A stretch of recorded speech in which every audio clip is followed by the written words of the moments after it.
श्री रघुनाथ दास जी को मंदिर की तरफ से एक सेवा प्रदान की गई।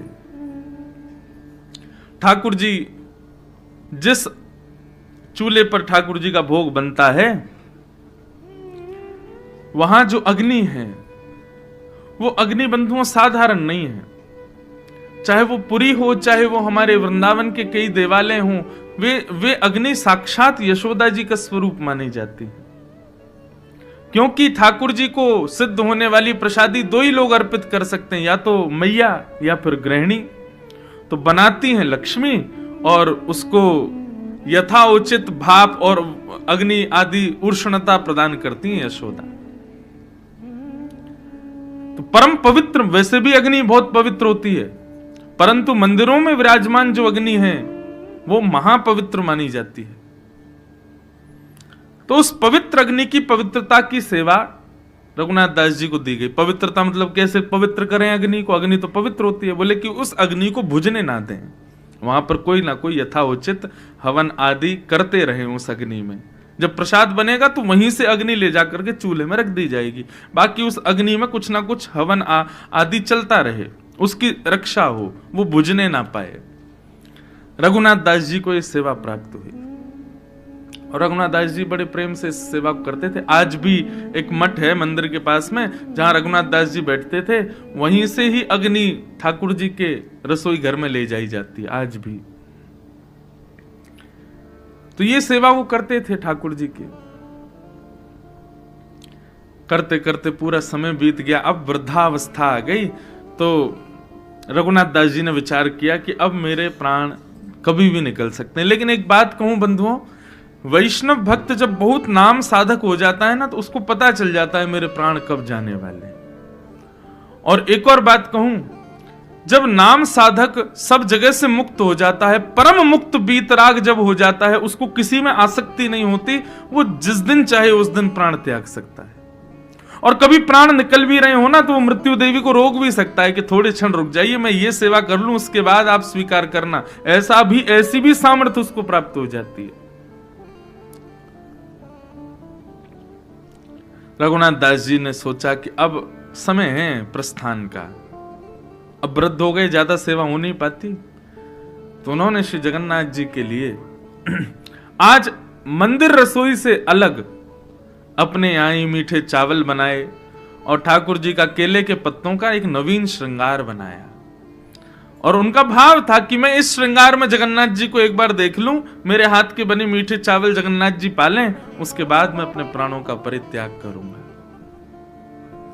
लेकिन मंदिर में तो ठाकुर जी बंधे हैं कि जो रसोई में बनेगा वही पाएंगे, बाहर का तो कुछ पाते नहीं ठाकुर जी।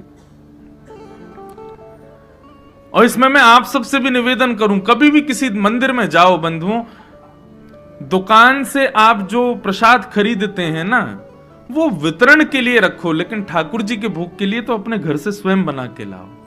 ठाकुर जी भले स्वीकार करें ना करें, दूर से ही दिखा दो।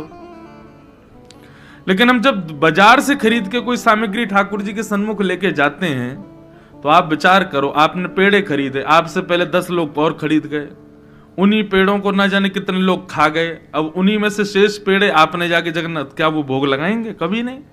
लेकिन आप अपने घर में पुण्य स्नान करके, बर्तन आदि धो करके, शुद्ध भाव से स्वयं कुछ भाव निर्मित करके तब ठाकुर जी को अर्पित करोगे, हजारों लोगों में से भी पीछे से भी दिखाओगे तो ठाकुर जी स्वीकार करेंगे।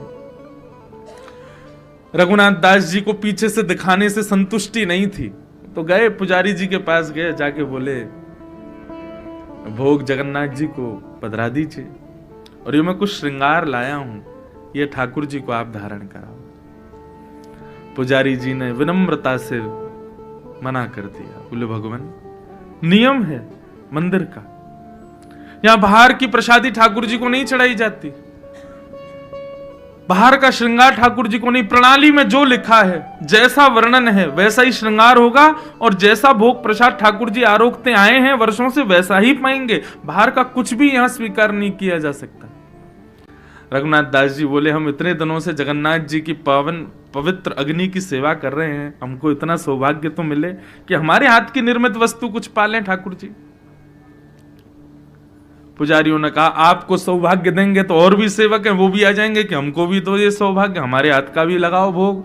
हमारे हाथ का भी पवाओ ठाकुर जी को, हमारा भी श्रृंगार कराओ। ये पक्षपात हम नहीं कर सकते, क्षमा करें रघुनाथ दास जी, परंतु आपका श्रृंगार और आपका प्रसाद ये ठाकुर जी को नहीं अर्पित हो सकता। वैष्णव का स्वभाव ज्यादा द्वंद्व में नहीं पड़ता, लड़ता नहीं है ज्यादा। रघुनाथ दास जी ने शीश से लगाया, बोले जैसी इच्छा जगन्नाथ जी, और लेकर के चले गए। रात्रि का ठाकुर जी का श्रृंगार हो रहा था, पुष्पों का श्रृंगार, गीत गोविंद पहन करके श्री जगन्नाथ जी बैठे थे। पुजारी जी सब श्रृंगार कर रहे थे, नियम से जो चलता है जगन्नाथ जी का वो चल रहा था। यहां रघुनाथ दास जी थोड़े से क्षुभित तो हो गए, नेत्रों से आंसू तो निकल गए कि मैं चाहता था कि एक बार ठाकुर जी को अपने श्रृंगार में देख लूं, अपने भोग को पधरा दूं, फिर प्राण त्याग दूंगा। लेकिन ठाकुर जी की शायद इसमें मंजूरी नहीं, राजी नहीं। तो उनके जो सेवित राघव जी थे, उनके सन्मुख जाकर के श्रृंगार रख दिया, रोने लगे। बोलो कोई बात नहीं राम जी, आप तो बड़े छोटे से हो, लेकिन ये श्रृंगार जगन्नाथ जी का अब आप ही धारण कर लो। बाहर बैठे श्री रघुनाथ दास जी रुदन करने लगे, तो भीतर श्री ठाकुर जी का बड़ श्रृंगार हो रहा था। जैसे ही शीश का श्रृंगार प्रारंभ किया, सब मालाएं उतर उतर के गिर जाएं, नाक की नतबेसर गिर जाए, सिर के फूल गिर जाएं। जगन्नाथ जी सेवा स्वीकार नहीं कर रहे। कभी भी बंधुओं ठाकुर जी सेवा, जो लोग सेवा करते हैं, श्रृंगार में भोग में कुछ भी अनुचित हो तो उसको अपशगुन मत मानिएगा, उसको ये मानिएगा ठाकुर जी की कुछ इच्छा है। विचार करके पूछो क्या इच्छा है, फिर जो भाव मन में आवे समझना यही ठाकुर जी की इच्छा है। पुजारी जी बोले कहा करें, आज तो जगन्नाथ जी तैयारी नहीं हो रहे, श्रृंगार ही नहीं करा रहे, बार बार पुष्प गिर रहे हैं, बार बार अपना श्रृंगार उतार रहे हैं। श्रृंगार करते करते करते महाराज, आज भी जगन्नाथ जी का नियम नहीं है कितने बजे सोते हैं। कहो तो कभी कभी 11 बजे ही शयन हो जाए, कहो तो 2-2, 3-3 बज जाए, 4 बज जाए सुबह के, नहीं सो रहे। श्रृंगार धारण नहीं किया श्री जगन्नाथ जी ने। सेवा करते करते करते बार बार पुष्प उठा उठा के धरें, बार बार श्रृंगार करें, थक गए पुजारी जी। और कमर पे हाथ धरे धरे पुजारी जी को भी झपकी आने लगी, नींद आने लगी। जगन्नाथ जी क्या करें, आज तो ये सो ही नहीं रहे। बहुत सारे श्रृंगारी सब लगे थे, मुख्य पुजारी जो कि सब नियम से हो रहा है ये देखते रहते हैं, उनको नींद आ गई। बैठे बैठे अंदर ही गर्भगृह में सो गए। जैसे ही गर्भगृह में सोए, सोई जगन्नाथ जी स्वप्न में प्रकट हो गए, रोने लगे। पुजारी जी बोले महाप्रभु क्या हुआ, आप रुदन क्यों कर रहे हो? बोले मुझे भूख लगी है बहुत जोर की। बोले भूख लगी है, इतना भोग तो अभी अभी धराया आपको, प्रेम से आपने इतना भात पाया, खिचड़ी पाई, सब प्रेम से आपने आरोगा है, और नियमानुसार जैसा आपको रोज भूख लगता है वैसा। बोले नहीं, आज मुझे इस भोग से निवृत्ति नहीं हो रही है, मेरी भूख शांत नहीं हो रही है, और आज मुझे श्रृंगार में भी सुख नहीं मिल रहा है। पुजारी जी बोले क्या करें आप बताओ। बोले आज मुझे मंदिर की प्रणालिका से पा रहे प्रसाद की इच्छा नहीं है, आज मुझे प्रणालिका से श्रृंगार की इच्छा नहीं है। आज मेरा मन है कि श्री रघुनाथ दास जी जो भात बना के लाए थे वही भोग लगाओ, और रघुनाथ दास जी जो श्रृंगार लेके आए थे वही श्रृंगार मेरा करो, तभी मुझे सुख मिलेगा। नहीं तो तुम सबको परेशान करूंगा, मैं रात भर नहीं सोऊंगा, और मैं अपनी पे आ गया तो तुम्हारे नियम फियम सब धरे रह जाएंगे, बिल्कुल श्रृंगार नहीं कर पाओगे मेरा। और तुम लोग जैसे ही गर्भगृह से बाहर जाओगे मैं किवाड़ भी बंद कर लूंगा, बंद होके बैठ जाऊंगा भीतर। इसलिए मेरे आगे अपनी जिद मत चलाओ, ये सारे नियम तोड़ो, रघुनाथ दास जी का श्रृंगार और रघुनाथ दास जी का भात लेके आओ, मैं वही पाऊंगा। स्वप्न जैसे ही खुला, रोने लगे पुजारी जी। और मन में विचार किया, हम इतने नियम बनाते हैं, इतने नियमों से आपकी वर्षों भर सेवा चलती है, लेकिन आप एक क्षण में सारे नियम तोड़ देते हैं नाथ। तो कभी कभी मन में भाव आता है ठाकुर जी नियम में बंधे नहीं हैं, हमको दिखाते हैं कि देखो मैं नियम में बंधा हूं, तुम्हारे प्रेम में सामर्थ्य हो तो तोड़ के दिखाओ।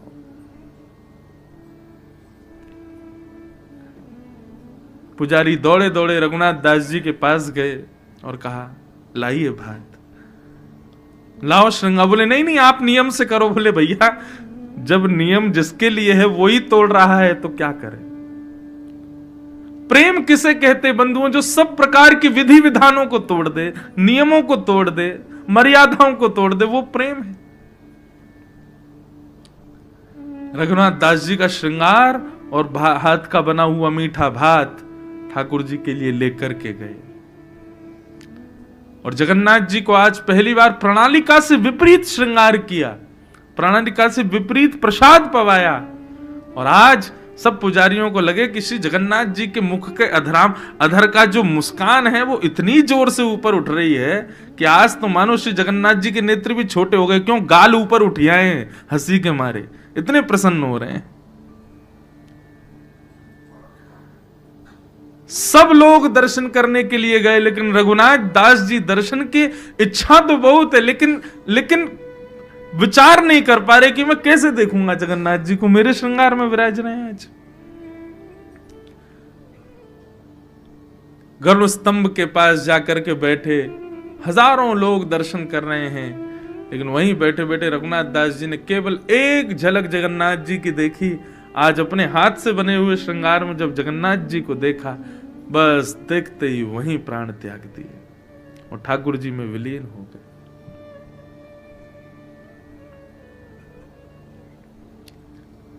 तो मन में भाव आया, ठाकुर जी इतने नियमों में क्यों हैं? वो नियमों में हैं ही इसीलिए कि हमें बता रहे हैं कि तुम्हारे प्रेम में सामर्थ्य है, तुम्हारे भाव में सामर्थ्य है, तुम्हारी भक्ति में सामर्थ्य है, तो इसको लांघ के दिखाओ। वो तो तैयार बैठे लांघने को, लेकिन कोई भक्त वैष्णव आए तो सही ऐसा जिसके भाव को ठाकुर जी स्वीकार करें। भागवत की कथा, गीत गोविंद, गोपी गीत, इतने नियम हम करते हैं, क्यों करते हैं? ताकि हमारा प्रेम उस उत्कृष्ट अवस्था में पहुंच जाए जहां श्री जगन्नाथ जी हमारे लिए नियम तोड़ दें। एक बार एक मान लीला मैं सुनाता हूं कभी कभी कथा में। ठाकुर जी और किशोरी जी एक दूसरे से मान करते हैं। मान कैसे करते हैं? एक रूठेगा, दूसरा उसको मनाएगा। और अधिकतर मान लीला में किशोरी जी रूठती हैं, ठाकुर जी मनाते हैं। और ठाकुर जी कैसे मनाते हैं? कभी प्रसाद बना के मनाते हैं, कभी मोर बन के आ जाते हैं फिर मनाते हैं, कभी नाच के मनाते हैं, कभी चरण पकड़ के मनाते हैं। किशोरी जी को जो प्रिय है वो भाव देकर के मनाते हैं। एक बार किशोरी जी बोली, आज एक काम करो, आप मान करो, हम मनाएंगे। ठाकुर जी बोले, आपके बस की बात नहीं है। बोले क्यों? वह हम देख चुके हैं, हम जब भी मान करते हैं तो किशोरी जी मनाती नहीं है ठाकुर जी को, रोज आती हैं। बस जैसे ही किशोरी जी की आंखों में आंसू आए तो ठाकुर जी, अरे हम छोड़ रहे हैं, मान सब भूल गए, नहीं मान नहीं करना, आप रो मत बस। और ठाकुर जी ने उस दिन से नियम बना दिया, हे किशोरी जी, जब आपको कोई बात बुरी लगे तो आप मान करना, और जब हमको कोई बात बुरी लगेगी तो हम बता देंगे, किशोरी जी हमको ये बात बुरी लगी, अब मान कर लो, तो आप ही मान करना हम पे। हमको बुरा लगे तब भी आप मान, आपको बुरा लगे तब भी आप मान। ठाकुर जी बोले, आप मान नहीं, आप हमारा मान सहन नहीं कर पाओगे, आप रोने लग जाओगी, हम मान नहीं करेंगे। किशोरी जी बोले, हम बिल्कुल नहीं रोएंगे, आप मान करो, हम मनाएंगे। ठाकुर जी बोले, कर लें? बोले करो। सोई महाराज हमारे ठाकुर जी ऐसे बैठ गए मान करके। अब किशोरी जी उनको मना रही हैं, कभी माखन मिश्री को भोग लगा में, कभी गा के सुना में, कभी वीणा बजा के सुना में, कभी नाच के दिखा में, कभी ठाकुर जी के प्रिय पुष्पों का हार बना के ला में, कभी बंदरन के संग में किशोरी जी नृत्य करें, कभी मयूरन के संग में नृत्य करें, कैसे भी ठाकुर जी रीझ हैं। लेकिन ठाकुर जी तो ऐसे मान करके बैठे हैं कि महाराज मुखमंडल पर जरा भी प्रसन्नता नहीं। अच्छा, मान लीला का नियम है कि शाम होते ही मान तोड़ना पड़ता है, और अगर आप नहीं मना पाए तो आप हार गए। ये मान लीला है। ठाकुर जी अगर नहीं मना पाए किशोरी जी को और सूर्यास्त हो गया तो ठाकुर जी पर चरण में प्रणाम करेंगे, हम हार गए, आप जीत गए, और फिर किशोरी जी हृदय से लगा लेती हैं। अब शाम जैसे हुई, ठाकुर जी का मान नहीं टूटा तो किशोरी जी बोली, अब तो संध्या है गई, हम हार गए, आप जीते, चलो अब हृदय से लग जाओ, अब यह लीला को यहीं विराम करें। ठाकुर जी बिना हृदय से लगे नंद भवन चले गए। किशोरी जी पीछे पीछे दौड़ रही हैं, अरे मान तो तोड़ो, नियम है हमारा कि मान शाम के बाद नहीं करते। ठाकुर जी बोले ही नहीं, चुपचाप सीधे नंद भवन में। किशोरी जी को रात भर नींद नहीं आई, बोले कि ये क्या हुआ, ठाकुर जी ने मान नहीं तोड़ा।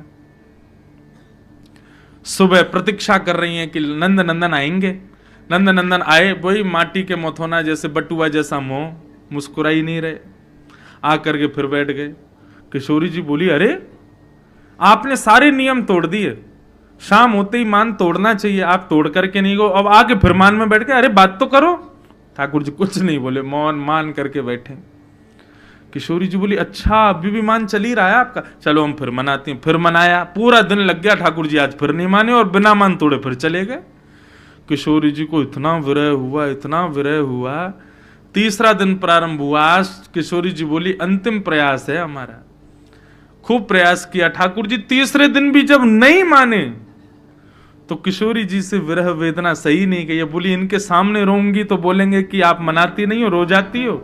तो किशोरी जी एकांत में जाकर के रोदन करने लगी। जैसे विरह अश्रु प्रकट हुए और प्रकट होकर के जैसे पृथ्वी पर गिरा, पूरे वृंदावन की पृथ्वी ऐसे तप गई मानो जैसे जेठ के महीने में 12 सूर्यों ने वृंदावन को तपा दिया हो। किशोरी जी के विरह भाव से पूरा वृंदावन संदग्ध हो गया और वो उष्णता भीतर प्रवेश करके अश्रुबिंदु ने जब भीतर यमुना जी के स्रोत का स्पर्श किया, यमुना जी की संपूर्ण धार गर्म हो गई, भाप उठने लगी। यमुना जी प्रकट हो गई, भैया किसको विरह हो रहा है इतना। दौड़ करके जब गई तो देखा कुंज में श्री किशोरी जी रो रही, हस्त कमल नीचे पधराया, अश्रुबिंदु नीचे नहीं गिरने दे रही। क्यों? बोले कहीं ये 2-4 बिंदु और गिर गए तो पूरी पृथ्वी जल करके राख हो जाएगी, ऐसा विरह हो रहा है यमुना जी को, श्री राधिका जी को। कहते हैं कि यमुना जी ने यमराज से पूछा, भैया जितनी वेदना अभी किशोरी जी को है, क्या इतनी वेदना नरक में किसी को होती है? बोले इतनी वेदना नरक में भी किसी को नहीं होती जितनी विरह में श्री किशोरी जी हैं अभी। यमुना जी बोली, किसने विरह दिया आपको? ये किसने किया मुझे अभी बताइए। वो इंद्र भी होगा तो उसके दोनों भुजाओं को काट दूंगी मैं।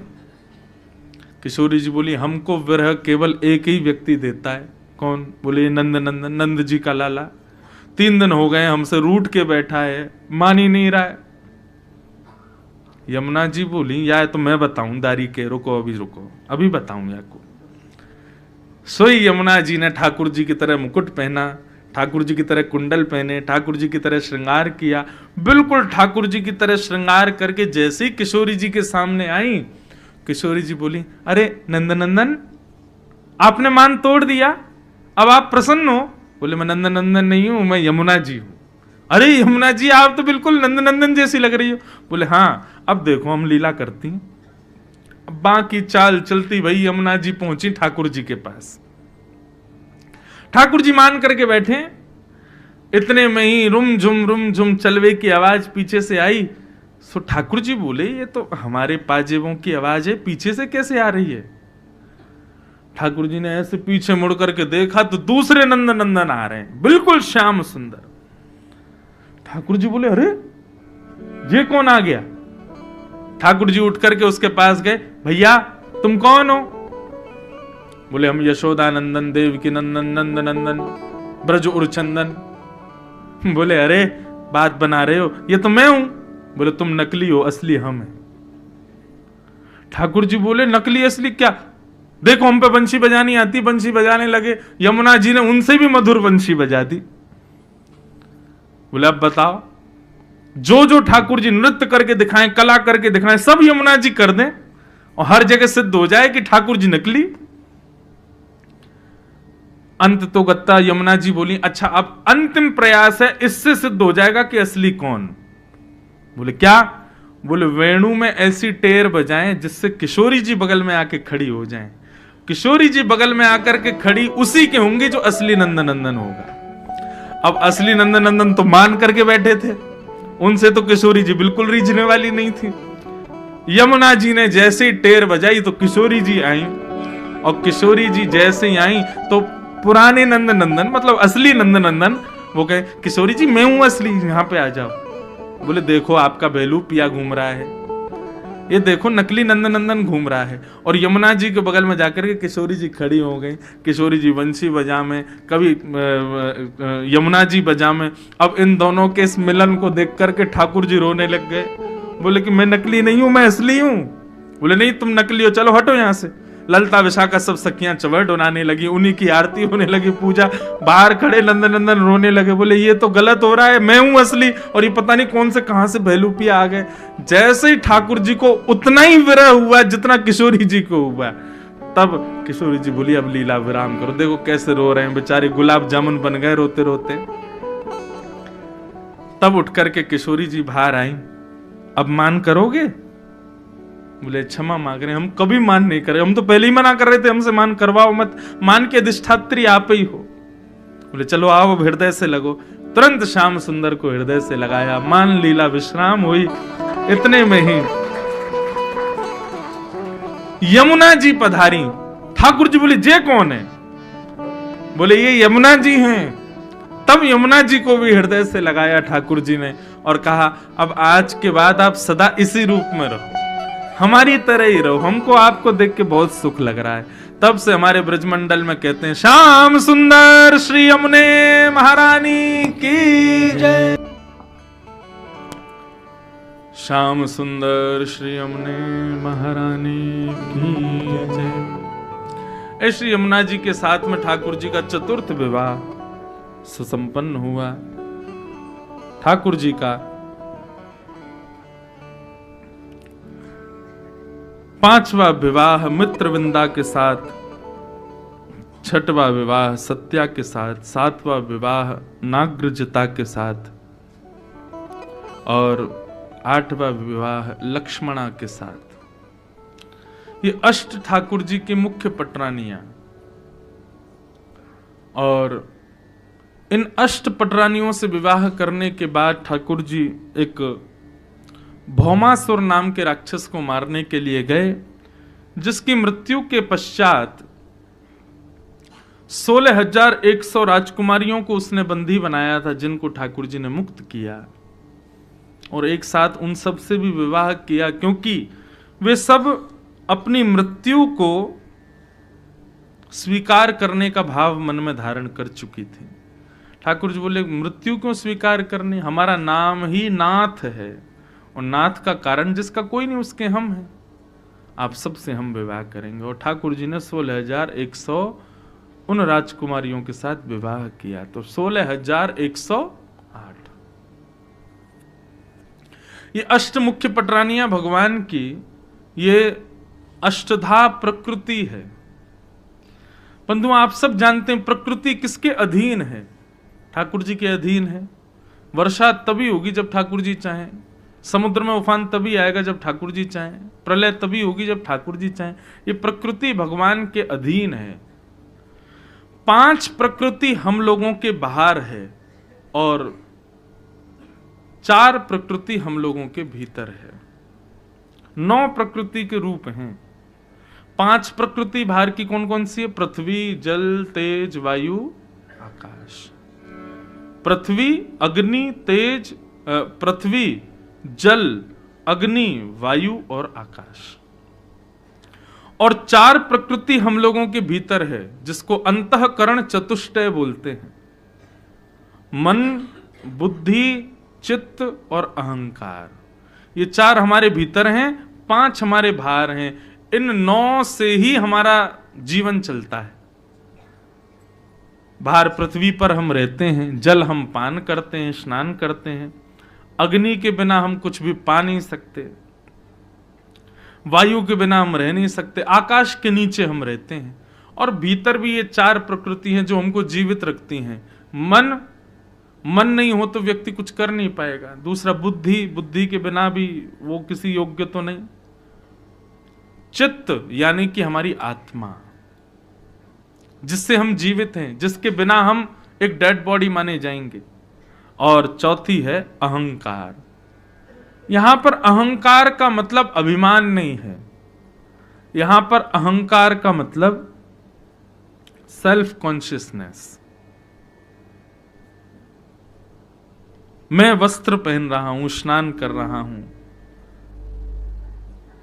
एसी चला के बैठा हूं, हीटर चला के बैठा हूं, इस शरीर को भोजन करा रहा हूं जीवित रखने के लिए, ये एक सूक्ष्म अहंकार है। ये नहीं होगा तो हम जीवित नहीं रह पाएंगे, हम कुछ कर ही नहीं पाएंगे। प्राण जब निकल जाते हैं तन से, तब उस व्यक्ति को आप गाली दे दो, उसको बुरा नहीं लगेगा, उसकी प्रशंसा करो, उसको अच्छा नहीं लगेगा। क्यों? अहंकार नहीं है। बुराई से बुरा लगना, अच्छाई से अच्छा लगना, ये सब अहंकार के वश होता है। तो ये चार हमारे भीतर हैं, मन, बुद्धि, चित्त और अहंकार, 5 बाहर। इनमें से चित्त नाम का जो प्रकृति है हमारे भीतर, आत्मा, ये स्वयं परमात्मा ही है। तो इनको यदि अलग कर दिया जाए तो कितने बचे? भीतर 3, बाहर 5, टोटल कितने हुए? 8। तो पृथ्वी, जल, अग्नि, वायु, आकाश, मन, बुद्धि और अहंकार, ये भगवान की 8 मुख्य पटरानियां हैं। अब इतना समय नहीं है, नहीं तो एक एक पत्नी का एक एक भाव बताया जा सकता है। रुक्मणी जी जो है वो अग्नि का स्वरूप है। लक्ष्मी अग्नि में निवास करती है, पवित्र होती है परम। सत्यभामा जो है वो भूमि का स्वरूप है। तभी वर्णन आता है जब भगवान को भौमासुर को मारने के लिए गए, तो भौमासुर का जब जन्म हुआ तो भूमि ने भगवान से कहा मेरे पुत्र को कभी मत मारना, क्योंकि उसकी कुंडली में लिखा है आप ही उसको मारोगे। तो भगवान बोले जब तक तुम नहीं कहोगे तब तक नहीं मारेंगे। तो भूमि ही भगवान की पत्नी सत्यभामा बनकर के आई, और जब भगवान भौमासुर को मारने गए तब सत्यभामा नहीं कहा, बोले भगवान इस राक्षस को मार दीजिए। तब भगवान बोले अब मारेंगे। तो भूमि सत्यभामा, अग्नि रुक्मणी, जल सबको पता है कौन है, यमुना। इसी प्रकार ये बाहर की 5 प्रकृति और भीतर की 3 प्रकृतियां, ये भगवान की 8 पत्नियां हैं। अब बची 16,100, ये कौन है? तो उपासना कांड में जितने भी भगवत उपासना आराधना के मंत्र जो हम लोग बोलते हैं, वो सब 16,100 मंत्र ही भगवान की पत्नी बनकर के आए।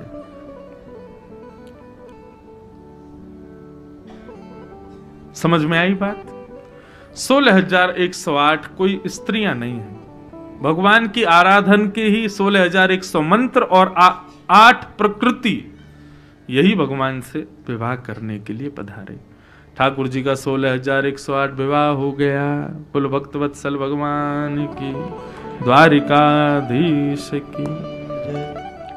आगे भागवत में प्रणय कलह आता है। भगवान रुक्मणी जी के साथ में नोक झोंक करते हैं, थोड़ा वो रूठ हैं ऐसा भाव करते हैं। क्यों? कहते हैं कि भैया अति सामीप्य में दोष होता है, सब अच्छा ही अच्छा रहेगा तो ये इसका मतलब ये दोष है, कहीं ना कहीं कुछ बिगड़ना चाहिए। कहीं ना कहीं हम बालक को सुंदर बनाते हैं, फिर काला टीका यहाँ क्यों लगा देते हैं? ज्यादा सुंदर रहेगा तो नजर लग जाएगी, इसलिए एक डटोना धर देते हैं उसको। ठीक वैसे ही सब अच्छा ही अच्छा चले, इसलिए बीच में कभी ना कभी कुछ ना कुछ विपरीत होना चाहिए, जिससे कि उस कार्य को नजर ना लगे। ठीक वैसे ही भगवान कहते हैं विवाह के बाद प्रेम ही प्रेम बना रहेगा तो समझो विवाह उचित नहीं है, केवल व्यवहार मात्र। लड़ाई होनी चाहिए, बीच बीच में थोड़ी नोकझोंक होती रहे, उससे प्रेम बना रहेगा। तो आज ठाकुर जी जानबूझ के मन में विचार, बोले इतने साल हो गए, हमारे पुत्र हो गए, पुत्रों के भी पुत्र हो गए, नाती पोता सब हो गए, ये अभी तक रुक्मणी जी से हमारी लड़ाई नहीं हुई। तो आज ठाकुर जी रुक्मणी जी से लड़ने पहुंच गए जबरदस्ती। रुक्मणी जी पंखा कर रही थी, भगवान बोले तुमने हमसे ब्याह क्यों किया? रुक्मणी जी बोली जब किया था तब तो पूछा नहीं, अब हमारे पुत्रों के भी पुत्र हो गए, हम दादा दादी बन गए, अब पूछ रहे हो ब्याह क्यों किया? अब क्या फायदा इस प्रश्न का? ठाकुर जी बोले तुम्हारे लिए वैसे वो वही बढ़िया था जिससे तुम्हारा ब्याह होने वाला था, शिशुपाल। तुम कहो तो हम तुम्हारा ब्याह करा दें। ऐसे करके भगवान जबरदस्ती रुक्मणी जी को क्रोध दिला रहे थे, लेकिन रुक्मणी जी को क्रोध तो आया नहीं, मूर्छित होकर के गिर गई भगवान की बातें सुन के। ठाकुर जी बोले भैया ये तो उल्टा हो गया, हम तो चाह रहे थे इनको क्रोध आए लेकिन ये तो मूर्छित हो गए। ठाकुर जी ने चतुर्भुज रूप धारण किया, 2 भुजा से रुक्मणी जी को उठाया, 1 भुजा से पानी छिड़काव करने लगे, 1 भुजा से हवा करने लगे, रुक्मणी जी की सेवा करने। रुक्मणी जी को होश आया, ठाकुर जी से कहा कभी भी आपसे विरह हो ऐसा भाव आप मत कहना, हम सह नहीं पाएंगे। तो ठाकुर जी ने यहां पर गृहस्थाश्रमियों को बताया, बोले भैया ज्यादा समीप रहने से प्रेम बहुत ज्यादा हो जाता है, और जब हम किसी के बहुत समीप रहते हैं ना तो उसके अंदर हमको दोष दिखने लग जाता है। इसलिए जिससे भी प्रेम हो एक मध्यस्थता बना करके रखना, उसके ज्यादा समीप मत जाना, नहीं तो दोष दिखेगा। कई लोगों का मन होता है कि हम श्री जगन्नाथ जी को 24 घंटे निहारें। अगर आप निहारोगे तो हम लोग इतने दुष्ट हैं कि हम जगन्नाथ जी में भी दोष देख लेंगे। पति पत्नी विवाह से पहले सब गुण ही गुण दिखते थे एक दूसरे में, लेकिन विवाह के बाद इतने दुर्गुण क्यों दिखने लग जाते हैं? क्यों? क्योंकि अति सामिप्य हो जाता है। और शास्त्र आज्ञा करते हैं अति दूरात अति सामिप्य, इन दोनों में दोष जन्म लेता है। इसलिए मध्यस्थ रहो, ना तो किसी से ज्यादा दूरी बनाओ, ना किसी के ज्यादा समीप रहो, बीच में रहो।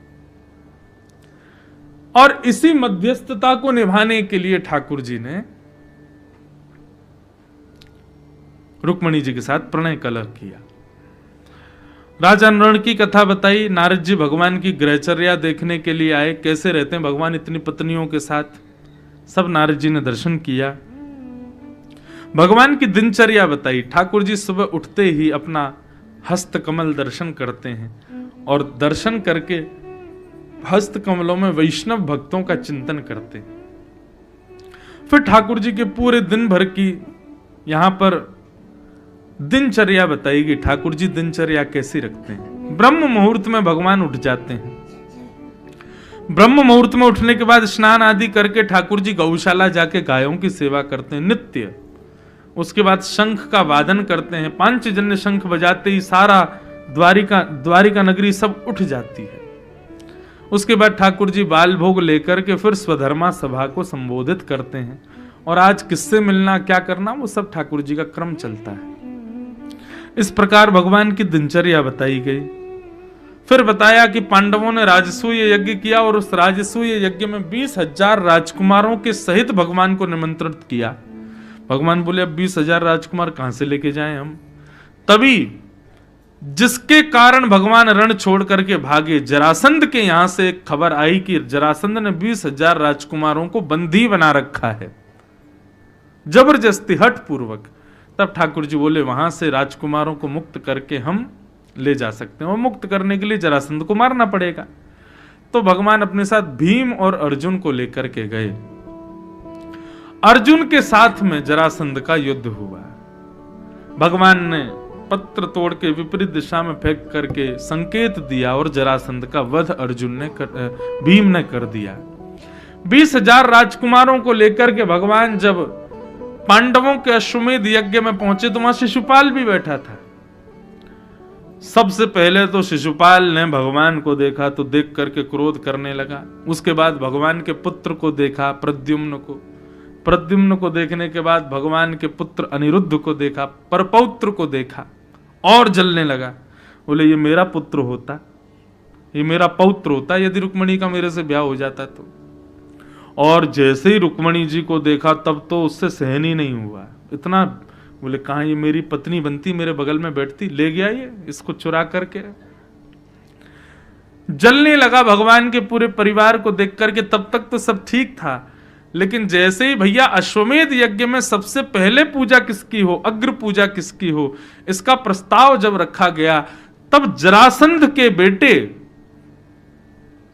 सहदेव, एक सहदेव तो पांडवों में है, एक सहदेव जरासंध का बेटा है, उसने भगवान का नाम रखा। बोले सबसे पहले द्वारिकाधीश की अग्र पूजा होनी चाहिए। आप लोग इनके रूप को समझ नहीं पा रहे हैं, जान नहीं पा रहे हैं, ये साक्षात परमात्मा है। भगवान की अग्र पूजा हो, सबसे पहले पूजा हो, बहुसम्मान भगवान का हो, ये बात सुन करके तो शिशुपाल को और बुरा लगा। मैं जिस सभा में आया उस सभा का सारा मतलब हम सब तारे हो गए, चंद्रमा कृष्ण हो गया। ये बात सुनकर के उसको और बुरा लगा, इतना जलन हो गई उसके हृदय में, गालियां देने लगा भगवान को। 100 गालियों की उसको छूट दे रखी थी भगवान ने।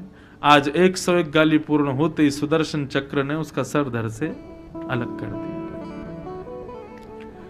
भगवान ने सुदर्शन चक्र से आज कल्याण कर दिया शिशुपाल का। फिर सूर्य ग्रहण के समय पर सब ब्रजवासी और यहां से द्वारिकावासी कुरुक्षेत्र गए यज्ञ करने के लिए, ऐसी कथा आती है। और उसी यज्ञ में भगवान को पता चला ब्रजवासी आए हैं, तो सब ब्रजवासियों से मिले भगवान सैकड़ों वर्ष बाद। मधुमंगल, श्रीदामा, तन सुखा, मन सुखा, धन सुखा, अपने सब सखाओं से मिले, यशोदा मैया से मिले, नंद बाबा से मिले, सब ब्रजवासियों से मिलकर के ठाकुर जी ने सबको अपने हृदय से लगाया। और दिनों दिन तक ठाकुर जी ब्रजवासियों के बीच ही बैठे रहे, बात करते रहे। भगवान की पटरानियों ने सोचा ब्रजवासी सब आए हैं, राधा रानी भी आई होंगी। पता चला हाँ राधा रानी भी आई हैं। भगवान की सब पटरानियों ने मन बनाया, चलो देख के तो आए ये राधा रानी है कौन, क्या हमसे भी ज्यादा सुंदर हैं, इनका रूप कैसा है, जरा देखें तो सही। सब पटरानियां मन में विचार करने लगी, हम त्रिभुवन सुंदर हैं, स्वर्ग की अप्सराएं भी हमारे सामने घूंघट कर लेती हैं लज्जा के कारण, इतनी सुंदर हैं भगवान की पत्नियां। लेकिन आज वो त्रिभुवन को भी मोहित करने वाली भगवान की पटरानियां किशोरी जी से मिलने के लिए गई। जैसे इस शिविर में प्रवेश किया, परम सुंदरी घुंघराले केश, मृग नैनी सुंदरता की सीमा को जब देखा, पटरानियों के हृदय का पहले तो अहंकार नष्ट हुआ कि हम सुंदर हैं। सब पटरानियां आपस में देखने लगी, बोले भाई कुछ भी कहो, हम कितनी भी सुंदर हों, लेकिन इनकी सुंदरता तो अद्भुत है। चरणों में प्रणाम किया, हे किशोरी जी, हे राधिका जी, हम आपको प्रणाम करते। तुरंत उस युवती ने रोका, कहा मैं उनकी दासी हूं, राधिका तो भीतर विराज रही है, स्वामिनी जी तो भीतर विराज रही है। रुक्मणी बोली आप दासी हो? बोले जी। सत्यभामा जाम्बती बोली दासी को देख करके हम अपने रूप पर लज्जा कर रही हैं, तो किशोरी जी को देख के क्या होगा। तो 8 पटरानियों में से फिर 5 ही रह गई, बाकी तो बोली हम अंदर देख ही नहीं पाएंगे, हम यहीं से जा रही हैं। दासी को ही प्रणाम करके चली गई। 5 पटरानियों ने भीतर प्रवेश किया तो बाहर जिसको देखा उसकी रूप को भी लज्जा आ जाए, ऐसा रूप। जब उनका दर्शन किया तो रुक्मणी आदि सब ने सोचा कि अब तो ये तो निश्चित ही किशोरी जी हो, क्योंकि हमने तीनों लोगों में ऐसी सुंदरता तो नहीं देखी। चरणों में प्रणाम किया, किशोरी जी हमारा प्रणाम स्वीकार करो। बोले नहीं नहीं नहीं, मैं किशोरी नहीं हूं, मैं तो दासी। किशोरी जी तो भीतर बैठी। कहने का अभिप्राय इस कथा से क्या सीख रहे हैं? आप वृंदावन गए, आपने ठाकुर जी का दर्शन किया, और ठाकुर जी के दर्शन करने के बाद आपने कहा कि किशोरी जी कहां है, किशोरी जी तो दिखी नहीं, तो निश्चित मानिएगा कोई ना कोई दुर्गुण भीतर शेष रह गया है, इसीलिए किशोरी जी नहीं दिख रही। क्योंकि किशोरी जी जब कृपा करती हैं तो वो दिखेंगी तो कोई दुर्गुण रह नहीं पाएगा फिर भीतर। भगवान की पटरानियों के भीतर सौंदर्यता का अभिमान, परीक्षा की भावना से जा रही थी, वो सब बाहर की दासियों ने नष्ट कर दिया। किशोरी जी तक तो पूर्ण भक्ति भाव आ गया रुक्मणी जी में। दूसरी दासी को देख करके 2 सखियों ने और प्रणाम किया, बोले हम नहीं जा पाएंगे भीतर, इतनी सुंदरता को देखने की सामर्थ्य नेत्रों में नहीं है, और वे भी वापस लौट गई। अब तो 3 ही रह गई, और इन तीनों ने जब भीतर प्रवेश किया तो एक और परम सुंदर प्रणाम किया, बोले आप किशोरी जी हो ना? बोले नहीं नहीं, मैं तो दासी हूं। 2 पटरानियां वापस क्या जाएंगी उस ये बात सुनकर के कि ये दासी हैं, वहीं मूर्छित ही हो गई। रुक्मणी जी को मूर्छा तो हो रही थी सुंदरता देख देख करके, जैसे तैसे दासियों ने संभाला। बोले अब हम ले चलती हैं किशोरी जी के पास। जैसे ही भीतर प्रवेश किया, असंख्य सुंदरियों के मध्य में बाकी की संसार की सुंदरता तो सुंदर रूप में दिखती है, लेकिन किशोरी जी को देख करके सौंदर्य का भान नहीं हुआ। सुंदरता की सीमा तो ऐसी कि श्री रुक्मिणी जी के नेत्र ही नहीं खुल पा रहे हैं, लेकिन किशोरी जी को देख करके अपनी भी सुध खो गई रुक्मिणी जी कि मैं कौन हूं। बस राधा राधा राधा, किशोरी जी उसी भाव में निमग्न हो गई, मूर्छा में पड़ गई। किशोरी जी ने जाकर के रुक्मिणी जी को अपनी गोद में लिटाया, और ज्यों-ज्यों रुक्मिणी जी के आंख खोले, जैसे ही उनकी मूर्छा टूटे तो किशोरी जी की गोद में दोबारा किशोरी जी को देखें, फिर मूर्छित हो जाएं, फिर होश में आए, फिर मूर्छित हो जाएं। तब किशोरी जी ने प्रयास किया, बोले ये हमको देखे ही नहीं पाएंगे। तब किशोरी जी ने घूंघट किया, और घूंघट करके तब जब रुक्मिणी जी को होश आया तब उन्होंने संभाला। बोले किशोरी जी घूंघट ऊपर करो। बोले रहने दो, मूर्छित हो जाओगी आप तो ऐसे ही दर्शन करो। ये हमारी श्यामा जू है, ये हमारी लाडली जू है। श्री जगन्नाथ जी में भी ठाकुर जी का जो मुख है ना वो श्याम सुंदर है, लेकिन जो वस्त्र पहनते हैं ठाकुर जी वो भीतर वो किशोरी जी हैं। किशोरी जी सब जगह छुपी विराज रही हैं। क्यों? जहां रुक्मिणी के पास सामर्थ्य नहीं किशोरी जी को देखने की, तो हम कैसे देख सकते हैं उनके रूप को। ऐसी लाडली जू को बारंबार रुक्मिणी जी ने प्रणाम किया, और बस यही प्रार्थना कर रहे हैं,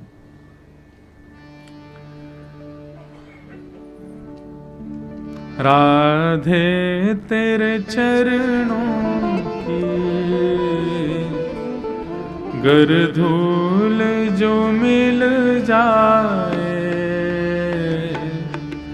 सच कहता हूँ मेरी तकदीर बदल जाए। राधे तेरे चरणों की जो मिल जाए, सच कहता हूँ मेरी तकदीर बदल जाए। राधे तेरे चरणों गर धूल जो मिल जाए, सच कहता हूँ मेरी तकदीर बदल जाए। तेरे चरणों की गर धूल जो मिल जाए, सच कहता हूँ मेरी तकदीर बदल जाए। सुनते हैं तेरी रहमत दिन रात बरसती है, सुनते हैं तेरी रहमत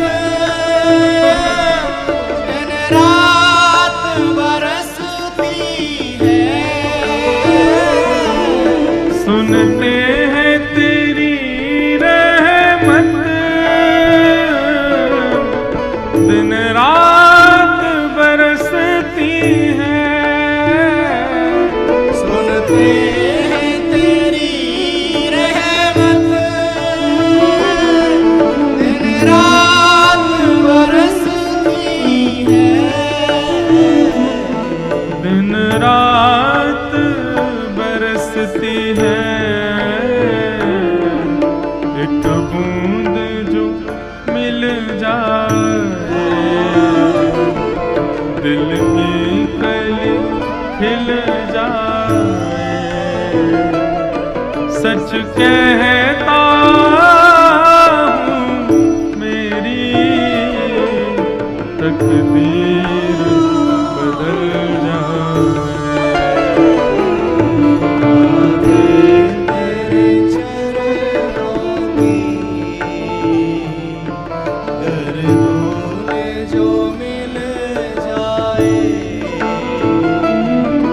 सच कहता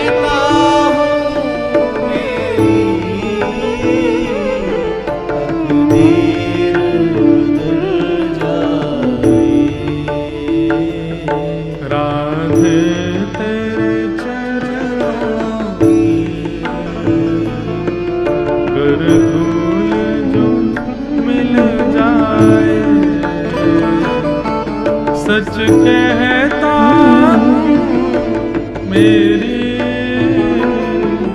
तकदीर बदल जाए। राधे तेरे चरणों की। एक प्रार्थना बस किशोरी जी से। बंधुओं, हम जगन्नाथ जी का दर्शन करके भी उस भाव में नहीं जा पाते क्योंकि किशोरी जी की कृपा नहीं है। हम वृंदावन आकर के भी बाकी के सामान्य भावों का स्पर्श करके चले जाते हैं, लेकिन वहां आकर के वृंदावन के सदा के लिए हो जाएं ऐसी स्थिति हमारी नहीं हो पाती। इसका मतलब किशोरी जी ने हमें स्वीकार किया नहीं है। किसी भी तीर्थ में जाओ, किसी भी धाम में जाओ, कोई भी यज्ञ अनुष्ठान करो, एक ही संकल्प लेना बस, राधे मेरे जीवन की बस एक तमन्ना है। राधे मेरे जीवन की बस एक तमन्ना है। श्यामा मेरे जीवन की बस एक तमन्ना है। श्यामा मेरे जीवन की बस एक तमन्ना है। बस एक तमन्ना है, तुम सामने हो मेरा दम ही निकल जाए। सच कहता हूँ मेरी तकदीर बदल जाए।